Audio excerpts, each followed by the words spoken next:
తమ పెండింగ్ బిల్లులు చెల్లించాలని డిమాండ్ చేస్తూ అసెంబ్లీ ముట్టడికి బయలుదేరిన తెలంగాణ సర్పంచుల సంఘం జేఏసీ నాయకులను అరెస్టు చేసిన పోలీసులు. డీజీపీ ఆఫీస్ నుంచి రవీంద్ర భారతి సిగ్నల్ మీదుగా దూసుకొస్తున్న సర్పంచులను అడ్డుకొని అరెస్టు చేసిన పోలీసులు. జేఏసీ అధ్యక్షుడు సుర్వి యాదయ్య గౌడ్ తో సహా పలువురు సర్పంచులను అరెస్టు చేసిన పోలీసులు.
ఎక్కడ లేని విధంగా అభివృద్ది పనులు అవుతున్నాయి అనే దానికి డంపింగ్ యార్డ్లు, శ్మశాన వాటికలు, రైతు వేదికలు, అదేవిధంగా క్రీడా ప్రాంగణములు, ఏ ఊళ్ళో చూసినా ట్రాక్టర్లు, అదేవిధంగా అనేక అభివృద్ది సంక్షేమ కార్యక్రమాలు నిర్వహించింది 2019 నుంచి 24 వరకు చేసిన సర్పంచులే అనే దానికి నిదర్శనం ఏ పల్లెకు పోయినా కనపడతాయి.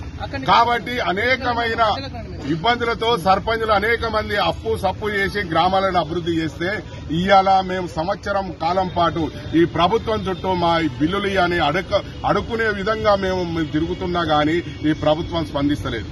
అనేక సార్లు అనేక ఎమ్మెల్యేల నుంచి ఎంపీడీఓ దాకా వినతి పత్రాలు ఇచ్చినాం, అధికారులకు ఇచ్చినాం, ప్రజాప్రతినిధులకు ఇచ్చినాం, ముఖ్యమంత్రికి ఇచ్చినాం. అదేవిధంగా ముఖ్యమంత్రికి 2 సార్లు ఇచ్చినాం, పట్టి విక్రమార్కుల సార్కి 2 సార్లు ఇచ్చినాం, సీతక్కకు 5 సార్లు ఇచ్చినాం. అనేక సార్లు వినతి పత్రాలు ఇచ్చినా మా బాధలు చెప్పినా పట్టించుకోవడం లేదు అనేది మేము అమరవీరుల స్తూపం కాడ నిరసన వ్యక్తం చేస్తే మమ్మల్ని మాట్లాడొద్దని మా గొంతు నొక్కేసేటట్టు అరెస్ట్ చేశారు. అదేవిధంగా మేము సర్పంచులం ఈ గాంధీ మార్గంలో శాంతియుత కార్యక్రమాలు నిర్వహించినాం. మా పెండింగ్ బిల్లు పట్టించుకోరని ముఖ్యమంత్రి ఉన్న సచివాలయంకు పోయి వేడుకుంటే ఆ రోజు మమ్మల్ని అరెస్ట్ చేశారు. ఈ అరెస్టులతో మమ్మల్ని ఇబ్బంది పెడుతున్నారు. అదేవిధంగా ఈ ప్రభుత్వం పట్టించుకోవట్లేదని గవర్నర్ గారికి కూడా వినతి పత్రం అందజేసినాం.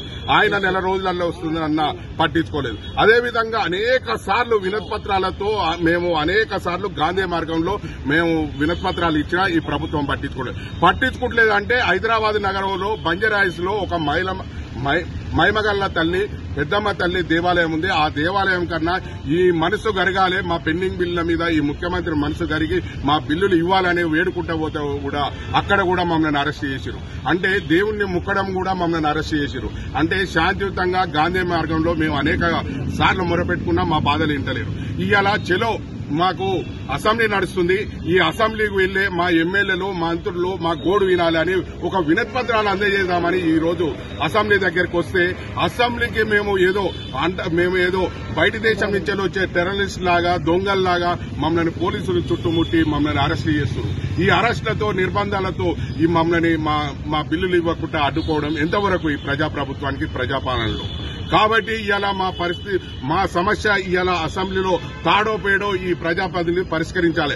లేని ఎడల మేము గ్రామాలలో ఈ ప్రజాప్రతినిధులను తిరగనీయం, అడ్డుకుంటాం.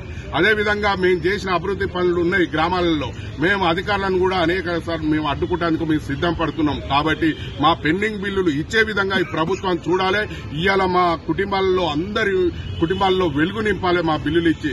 కానీ మమ్మల్ని ఇబ్బందులు పెట్టి అరెస్టులు చేసి మమ్మల్ని పంపేయడమే కరెక్ట్ కాదు. కాబట్టి ప్రభుత్వం తక్షణమే మా పెండింగ్ బిల్లులు చెల్లించాలని కోరుతున్నాం. అసెంబ్లీ సమావేశానికి ఎమ్మెల్యేలు అందరు రావడం జరుగుతుంది. కావున మా పెండింగ్ బిల్లులు ఇవ్వాలని మేము సంవత్సరం నుంచి ఏడుస్తున్నాం. మా తాళ్లు పోయినాయి, మా పుస్తేలు పోయినాయి, మా సొమ్ములన్నీ పోయినాయి. ఇప్పటి వరకు కూడా ఎక్కడ స్పందిస్తలేరు. అయినా మేము గుడికి పోయి మొక్కినా కానీ గుళ్ళ కూడా అసలు పోలీసులకు మాకు సంబంధమే లేదు సార్. పోలీసులు మా ఎంబడి ఎందుకు ఉంటారు? మేము ఎక్కడ పోయినా మా ఎంబడి ఎందుకు పడుతున్నారు? మేము ఇప్పటి వరకు కూడా సంవత్సరం నుండి మేమేం తినాలి? వాళ్ళ భార్య పిల్లలు లేరా? వాళ్ళ ఆడోళ్ళు కాదా?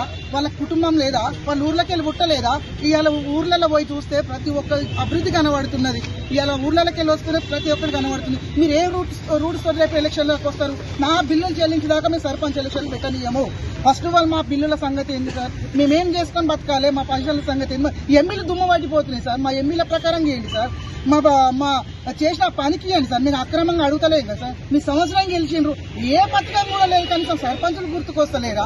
మహిళా సర్పంచ్ సార్, ఎస్సీ ఉన్నాము, ఎస్టీ ఉన్నాము, కొత్త గ్రామ పంచాయతీలు ఉన్నాం, బిల్డింగ్లు కట్టినాము, పల్లె దవాఖాన్లు కట్టినాము. మా పరిస్థితి ఎవరికి చెప్పుకోవాలి సార్? అసలు పోలీసులతో నాకు చాలా ప్రాబ్లం సార్. పక్కలకి వెళ్ళి సార్ పాలిచ్చే తల్లులను గుంజుకోబోతున్నారు. ఇవాళ పాలిచ్చే తల్లు పక్కలకి వెళ్ళి నైటీలు, డ్రెస్సులు, భార్య భర్తలు అసలు డోర్లు వాళ్ళ కూడా తీసుకోబోతున్నారు. ఎక్కడ సర్పంచులు అక్కడ మేము దొంగసాటంగా దెబ్బలు పడి తన్నుల వాడుకుంటే బయటకు ఇవ్వాలి, ఇక్కుంటే ఇవ్వాలి, ఇక్కడికి చేరుకున్నాం. అసలు మా మీద ఏ సెక్షన్ ఉంది సార్? సర్పంచుల మీద ఏ చట్టం ఉంది మమ్మల్ని అరెస్ట్ చేయమని చూపించమని? ఒక సర్పంచ్ గెలవడానికి ఇన్ని కక్షలా, ఇన్ని పనిచేస్తే ఇంత అవస్థ పడాలా? మేము చెప్పండి, మాకు ఏ సెక్షన్ ఉందో. ఇవాళ సెంట్రల్ జైలు పోతాను కూడా మేము సిద్ధంగా ఉన్నాం. ఇక్కడ పురుగుల మంది రాయి చచ్చిపోతాను కూడా సిద్ధంగా ఉన్నాం. ధైర్యం చేసి అయ్యా ముఖ్యమంత్రి గారు, మీరు ఇచ్చిన హామీలతో మేము కొట్లాడతలేం. అన్ని ప్రజలే గమనిస్తున్నారు. మాకు 20 సంవత్సరాల పరిపాలన కోసం నువ్వు అన్ని చేసినావు. గతంలో ఇప్పుడు ఏ సర్పంచ్ వచ్చినా మేము గెలవనీయం, ఊర్లకు అడుగు పెట్టనీయం. మా బిల్లులు ఎలక్షన్ వద్దు, ఎలక్షన్ కోడ్ అనేది జరగొద్దు. ఇంకా సంవత్సరం చేసుకో. మా బిల్లులు చెల్లించినాకనే నువ్వు ఎలక్షన్ కోడ్ వేస్తానికి మేము సిద్ధంగా ఉంటాము. ఎంత దూరమైనా ఏడికైనా. ఇన్ని రోజులు మేము మహిళా సర్పంచ్ కదలలే. మమ్మల్ని గొంతు పట్టేసిరు, మమ్మల్ని తొక్కేసిరు, మమ్మల్ని మధ్యరాత్రి తాళాలు వేసుకొని పోతున్నారు ఎక్కడికక్కడ. ఏంది సార్ మేము ఇప్పుడు జీప్ ఎందుకు ఎక్కాలి సార్? మమ్మల్ని పోలీసులు ఒక్క మా మీద చేస్తే ఇప్పుడే తక్షణం ఏం చేసుకుంటాం. వాళ్ళకి మాకు ఎలాంటి సంబంధం లేదు. పోలీసులకు మాకేం పని సార్? మాకేం మా ఎంబడి ఎందుకు పడుతున్నారు? దమ్ముంటే నువ్వురా మా సర్పంచ్, మా మీట్ పెట్టు, ప్రెస్ మీట్ పెట్టు, మమ్మల్ని పిలిపి మేము ముఖాముఖి కొట్లాడదాం. కానీ ఈ మధ్య వీళ్ళెవరు సార్? నువ్వు పని చేయించుకో, కానీ మా దగ్గరికి తోలకు. మేము వాళ్ళని కూడా పట్టుకుని కళ్ళ